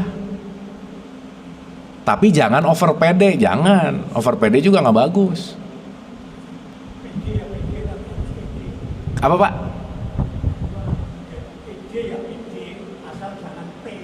PD itu apa pak? Oh, tahu diri, iya. Berarti kalau lupa diri, nggak mungkin tahu diri. Kenapa nggak tahu diri? Karena tidak mengenal diri. Maka orang yang mengenal diri pasti percaya diri. Oke bu, pak. Jadi ibu bapak, kalau ibu bapak udah mulai masuk ke fase-fase, aduh aku mah apa sih, aku mah nggak berguna, aku nggak ada manfaatnya, bla bla bla bla. Hati-hati, itu frekuensi yang bahaya. Sip ya. Naik satu level. Naik satu level itu disebut merasa bersalah bu, pak. Awas nih, perasaan bersalah itu membunuh banget, hati-hati. Aduh aku tuh ya emang ibu gak bener deh, semua gara-gara salah aku nih. Gara-gara aku nih, aku nih, terus aja nyalahin dirinya gitu. Dan kalau orang kebanyakan nyalahin dirinya, maaf banget bu, pak, itu udah pasti akan menghancurkan dirinya sendiri gitu. Perasaan bersalah itu akan dalam tanda petik menyiksa jiwa kita gitu kira-kira. Nah, introspeksi tahu salah dan memperbaiki, tidak larut dalam terus menyalahkan diri gitu pak. Dan orang yang terus merasa dirinya bersalah susah berintrospeksi. Karena ibu dan bapak kalau ada di level yang rendah nggak mikir, shutdown akalnya. Kalau tadi ada yang pertanyaan akal, maka akal hadir ketika kita tidak ada di frekuensi rendah gitu kira-kira. Sampai sini oke bu, pak? Sip ya. Jadi hati-hati sama menyalahkan diri berlebihan. Aku tuh udah. Ya. Jadi yang kedua adalah jangan berlebihan menyalahkan diri. Naik satu level namanya putus asa bu, pak. Udahlah, is the end of the world gitu bu. Udah deh kayaknya udah deh. Dan ini beres deh. Udah deh, gitu loh bu.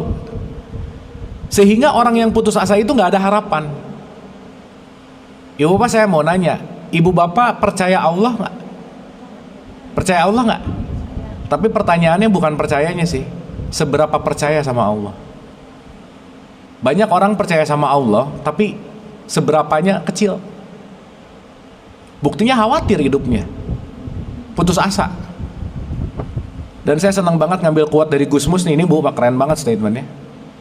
Menghina Tuhan bukan merobek Quran, bukan menghina para nabi dan rasul, tapi kamu besok khawatir nggak bisa makan, itu udah menghina Tuhan namanya.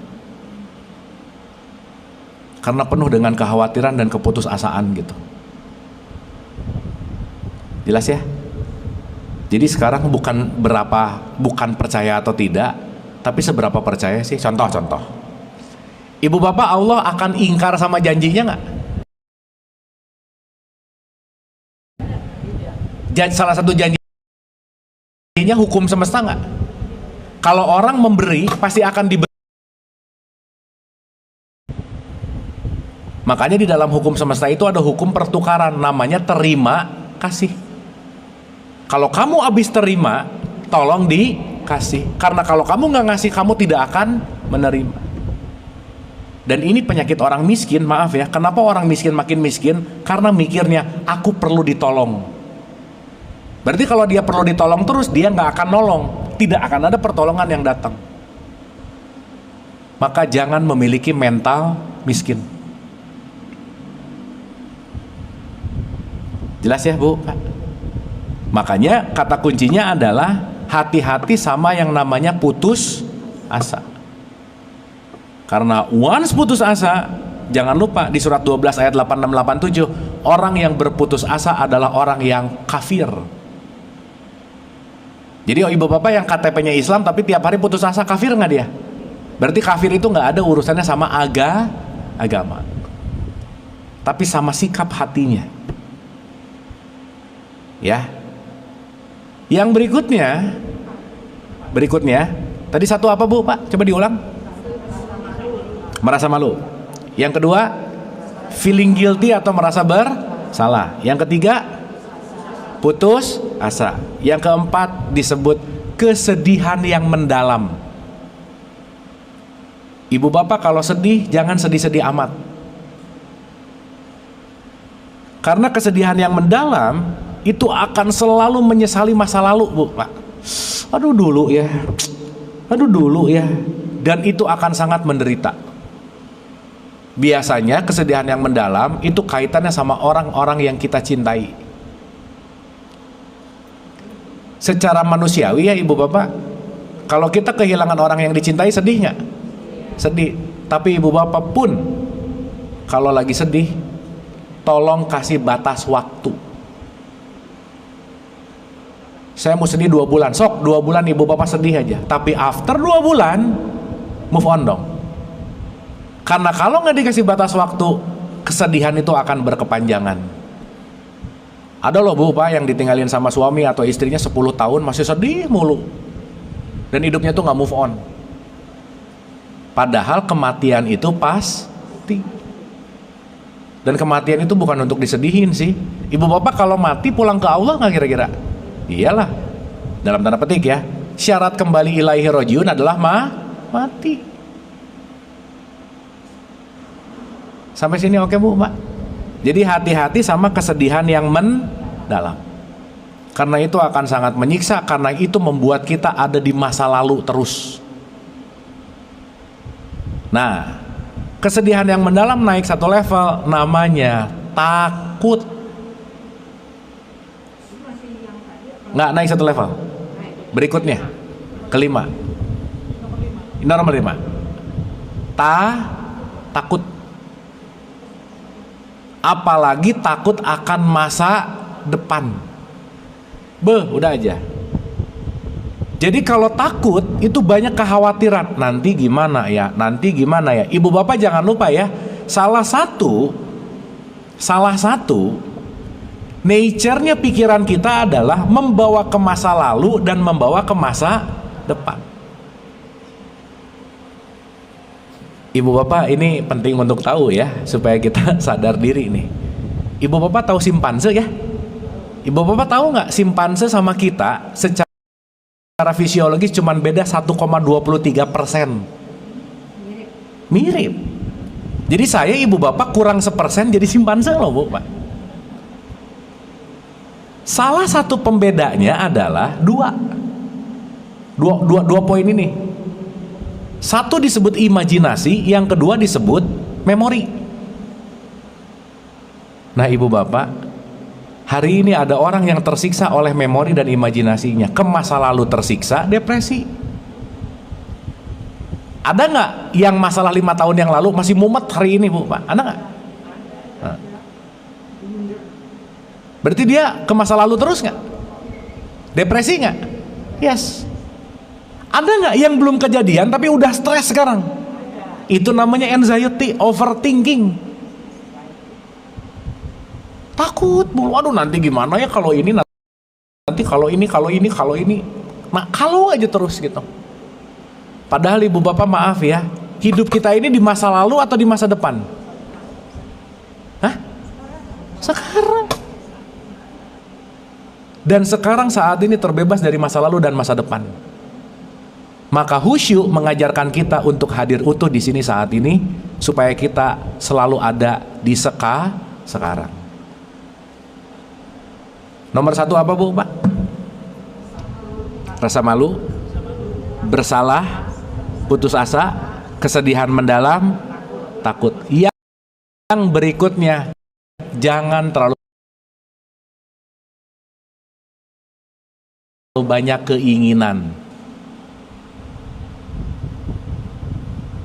Karena keinginan adalah akar dari penderitaan. Tapi bukan nggak boleh punya keinginan. Kenapa? Terlalu banyak keinginan itu akan melekat dan hasratnya tinggi banget sehingga kita akan diperbudak oleh sesuatu yang kita inginkan. Ibu bapak ngomong-ngomong, keinginan dan kebutuhan sama atau beda? Beda. Yang lebih sering keinginan atau kebutuhan yang hadir? Oh, ibu-ibu ya. Kalau bapak-bapak enggak ya? Sama aja. Ibu bapak, kita digoda setan nggak? Pintu masuk setan dari mana? Keinginan. Maka di surat 22 ayat 52, kalau kamu ada keinginan, setan akan memasukkan godaan di situ. Jadi banyak pengen, banyak setan, udah gitu aja Bu. Ibu bapak tahu setan nyumputnya di mana? Di diskon Bu Pak ya. Karena kalau diskon nggak butuh-butuh amat dibeli pasti. Setan tuh nyumput di 10-10, 11-11, 12-12, hati-hati tuh. Jadi banyak mau gitu. Kalau ke mall. Makanya di 17, 26, 27, saudara-saudara setan adalah orang yang boros Bu Pak. Jadi ibu bapak doa masuk mall apa Bu Pak? A'udzubillahi minasyaitonirrajim. Supaya nggak digoda sama diskon gitu maksudnya. Oh, dijual lagi, bagus sih. Sip ya. Oke Bu Pak, hati-hati sama keinginan berlebih. Dua terakhir, yang berikutnya adalah marah. Hati-hati sama marah. 7. Marah. Hati-hati sama marah. Ibu bapak tolong bedakan menegur dan marah, itu dua hal yang berbeda. Kalau menegur tanpa emosi. Kalau marah meluapkan emosi. Hati-hati. Ya, yang terakhir, yang paling bahaya di zona neraka, bukan paling bahaya, Deng. Yang terakhir di zona neraka namanya merasa bangga, sombong, merasa aku mampu dan aku bisa. Sehingga itu akan merendahkan orang lain. Pride. Kan ada ya ibu bapak, orang sedekah mah sedekah sih, tapi habis sedekah kalau nggak gua tolong mati dia, gitu loh Bu Pak. Kalau nggak gua yang ngajar nggak bisa. Gitu. Bagus sih, tapi di frekuensi rendah gitu kira-kira. Sip ya Bu Pak. Nah ibu bapak, di pertemuan hari ini ada berapa poin tadi? 8. Ibu bapak kenali 8 poin itu. Kalau muncul, sebisa mungkin ibu bapak diem dulu, jangan mengambil keputusan. Tarik nafas, santai, biarkan dilampaui gitu kira-kira. Oke Bu Pak? Sip ya? Karena begitu kita lagi mengelola jiwa, kita lagi menghantarkan untuk menuju kepada keruhanian yang lebih dalam nanti. Maka ibu bapak, yuk kenalilah mana diri, mana identitas, kenalilah mana ruhani, mana jiwa, mana jasad, kenalilah jiwa kita ada di frekuensi mana. Itulah yang penting untuk kita ikro setiap saat. Makanya Quran selalu mengatakan ikro kita baka. Bacalah dirimu. Jangan terlalu sibuk menilai orang lain, karena kenapa? Kesibukan kita kepada orang lain membawa kita kekurangan waktu untuk mengenal diri. Hatur nuhun, saya rasa itu dulu. Kalau ada pertanyaan dipersilahkan. Pakai ini aja Pak biar ada rekamannya. Oh, ya. Mangga. Terima kasih. Ya. Pak, saya nama Sukrasno. Tahun 67-68 saya mahasiswa IAIN. Ya. Merangkap Fakultas Teknik Gajah Mada. Oke. Nah, pada waktu di IAIN banyak guru-guru, ustadz-ustadz saya membaca banyak yang Bapak sampaikan tadi. Kalau nggak salah apa tasawuf atau dekat-dekat ke filosofi atau akidah atau apa itu. Saya membaca buku dari Ahmad Ghazali.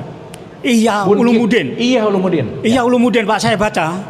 Tapi saya juga belajar teknik. Jadi pada tahun kedua Ihya Ulumuddin saya baca 2/3, langsung saya tutup, saya keluar dari IAIN Pak. Ya, saya pindah ke Fakultas Teknik. Gitu loh. Sehingga pertanyaan saya bagi dua. Yang terkait dengan Bapak tasawuf ini, yang satu di luar tasawuf ya. Boleh ya Pak ya? Boleh. Nomor satu. Yang tadi nomor jangan nanyain teknik Pak, saya nggak ngerti. Oh enggak, bukan teknik, lebih pada amaliyah Pak. Ya. Yang nomor satu pertanyaan saya yang tadi terkait nomor 6. Jangan banyak keinginan. Padahal saya di teknik ini digembleng oleh filosofinya Bung Karno. Gantungkanlah cita-citamu setinggi langit. Nah, ini gimana ini? Tolong nanti bisa dianukan ya Pak. Ya, saya komain dulu Pak ya. Hah? Saya jawab dulu langsung ya supaya enak ya. Oh ya Nanti silakan. kedua. Gini Pak. Gantungkanlah cita-citamu setinggi langit. Karena kalau kamu nanti jatuh, kamu akan jatuh di antara bintang-bintang. Ah, lengkapnya gitu ya. Oke. Gini loh Pak. Kalau sekarang saya punya cita-cita satu dan mau menuju kepada cita-cita, banyak keinginan yang lain yang membuat aku tidak menuju kepada cita-cita, bahaya nggak Pak? Kan saya punya cita-cita nih, lagi jalan, banyak keinginan lain, jadi belok. Akhirnya saya nggak menuju kepada cita-cita, karena selagi saya jalan kepada cita-citanya, saya banyak keinginan lain gitu kira-kira. Kan itu yang membuat kita tidak menggapai cita-cita gitu. Jadi maksud saya tadi, banyak keinginan itu adalah keinginan-keinginan yang tidak mendukung kita kepada tujuan kita, gitulah kira-kira. Kurang fokus, that's it. Koma. Kita mau menuju suatu titik tertentu, perlu ada proses nggak, Ibu Bapak? Anaknya Dewi Maryam, nomor 1. Nomor 2, anaknya Fir'aun atau istrinya Fir'aun. Saya kaget ini, loh. Saya ini Islam sudah 76 tahun. Baru sekali ini saya dengar ada anunya Ustadz itu. Saya membaca buku-buku, semua ajaran Islam itu, Al-Quran itu mutlak tidak bisa dibantah. Al-Hadis itu ada Al-Hadis Sahih, ada yang ini, ada yang ini Al-Hadis Muakkad ya, ini gitu. Nah, di samping Al-Quran dan Al-Hadis itu sebenarnya ada budaya Arab. Nah, budaya Arab ini tidak harus diikuti, begitu Pak ya? Betul. Nah, hadis yang muakkad itu hanya valid atau berlaku kalau bisa ditunjuk sumber Al-Qur'annya itu surat berapa, ayat berapa. Nah, oh ini betul juga ya. Terima kasih. Nah, sehingga Ustadz tadi yang mengatakan itu yang saya tanyakan kepada Bapak itu hadisnya seperti apa? Al-Qur'annya ngomong seperti apa gitu loh. Nah, ini saya kaitkan dengan Nabi tadi Pak ya. Nabi memang hadis. Tapi hadis kan banyak tingkatan ya. Betul. Malah yang paling rendah ada hadis yang dipalsukan. Doif. Oke. Nah, sekarang budaya. Nabi itu pada waktu dia mempraktekkan budaya tidak harus kita ikuti. Contohnya di dalam buku yang saya anukan, orang Arab itu karena makan kurma, makan buah zaitun dan sebagainya, makannya pakai jari 3 Pak. Itu dikatakan begitu. Lah kita ini punya bubur candil, bubur ini Papa mau makan jari 3 kan? Nggak mungkin. Tidak mungkin. Di sana nggak ada soto Pak. Soto Bogor. Nah, soto Bogor. Untuk itu maka saya ingin konfirmasi betul bahwa semua perilaku Nabi tidak harus setingkat dengan hadis. Ini adalah budaya Arab. Apakah betul atau tidak? Terima kasih Pak. Wah keren. Kita boleh tepuk tangan nggak ya di sini? Ya tepuk tangan, ini bagus pertanyaannya Pak. Matur suwun Pak. Keren. Ini orang bodoh tanya orang pinter. Ya, keren Pak. Wah, Bapak mantep banget Pak. Saya jawab yang tadi tentang Ustadz tadi ya Pak ya. Pertama, Ustadznya bukan saya, jadi saya nggak tahu Pak. Udah itu nomor 1 ya. Nanti Bapak tanya aja sama Ustadznya. Saya nggak tahu ceritanya gimana. Bukan belum dengar Pak. Saya nggak tahu perspektifnya seperti apa. Tapi katakanlah gini, nanti Nabi Muhammad bla bla bla. Kenapa saya nggak tahu? Soalnya belum nanti Pak gitu. Belum pernah juga gitu. Dan itu hanyalah cerita dongeng apa dan lain-lain, kita nggak pernah tahu. Jadi artinya apa? Siapapun berbicara apa terserah aja, tergantung kita mau memfilternya seperti apa Pak. Itu yang paling penting sebetulnya. Jadi kalau pengetahuan Bapak tidak ada sumber hadisnya maupun Al-Quran yang tadi. Ada, tapi saya nggak mau cerita itu karena perspektif yang tadi diomongin kita nggak tahu dari sudut pandang mana gitu loh Pak. Maulid Nabi, Pak, peringatan Maulid. Iya. Tapi intinya gitu aja ya. Oke. Nah, soalnya saya nggak tahu whole konteksnya dia bicara apa gitu, kan luas gitu. Karena nanti perspektif Maryam, Muhammad, Isa itu nanti ada fungsional-fungsional yang kita bisa beberkan lebih dalam lah gitu. Itu satu. Yang kedua, Ibu Bapak tadi ada diri, ada identitas. Clear? Clear. Sekarang saya tanya, kita ini disuruh mentauladani diri Rasulullah atau identitas Rasulullah? Dirinya. Maka di surat 33 ayat 21, Al-Ahzab ayat 21, di dalam diri Rasulullah ada uswatun hasanah. Bukan dalam identitasnya. Sekarang saya tanya, maaf ya, makan 3 jari itu diri atau identitas? Identitas. Tapi diri Rasulullah adalah takwa penuh welas asih, dah misalnya. Maaf ya, maaf nih. Nabi Muhammad sikat gigi pakai siwak misalnya. Siwak identitas atau diri? Identitas, tapi ajarannya adalah bersih gitu. Sip ya. Jadi Pak, saya setuju sekali sama Bapak bahwa kita tidak didesain untuk jadi Arabi, tapi kita didesain untuk jadi Islami. Gitu. Jadi ini bukan urusan masalah budaya, tapi urusan masalah kesadaran yang konteksnya adalah di diri. Jadi saya sangat setuju, mari kita cerdas, mari kita telaah, mari kita filter bahwa bukan budayanya, tetapi ajarannya, bukan identitasnya, tetapi diri Rasulullah. Gitu Pak. Matur suwun Pak, pertanyaannya keren banget. Ya Bapak, kita udah mau zuhur kayaknya. Ya, udah kita Ya. tutup kan. Ya. Terima kasih. Ada lagi? Satu lagi? Oh enggak, udah. Udah ya, cukup ya. aja. Soalnya ini mau siap-siap Iya, apa? Betul, cukup aja. Kalau di rumah kita bisa santai Iya, Bu. Pak. terima kasih Kang Abu untuk kajiannya hari ini. Mari kita tutup doa dan akhiri. Terima kasih. Baik, Ibu dan Bapak, sebelum kita akhiri, mari kita hening sejenak. Mari kita tutup dengan berdoa bersama. Al-Hadiniyah, Al-Fatihah. A'udzubillahi minasyaitonirrajim. Bismillah. Alhamdulillahirabbil alamin. Ar-Rahmanirrahim. Maliki yaumiddin. Iyyaka na'budu wa iyyaka nasta'in. Ihdinas siratal mustaqim. Siratal ladzina an'amta 'alaihim ghairil maghdubi 'alaihim waladdallin. Allahumma rabbighfirli wali walidayya warhamhuma kama rabbayani shaghira. Rabbana atina fid dunya hasanah wa fil akhirati hasanah wa qina adzabannar wa adkhilnal jannata ma'al abrar ya aziz ya ghafar ya rabbal alamin. Subhana rabbika rabbil izzati amma yasifun wa salamun alal mursalin walhamdulillahi rabbil alamin. Amin amin ya Allah ya rabbal alamin. Terima kasih.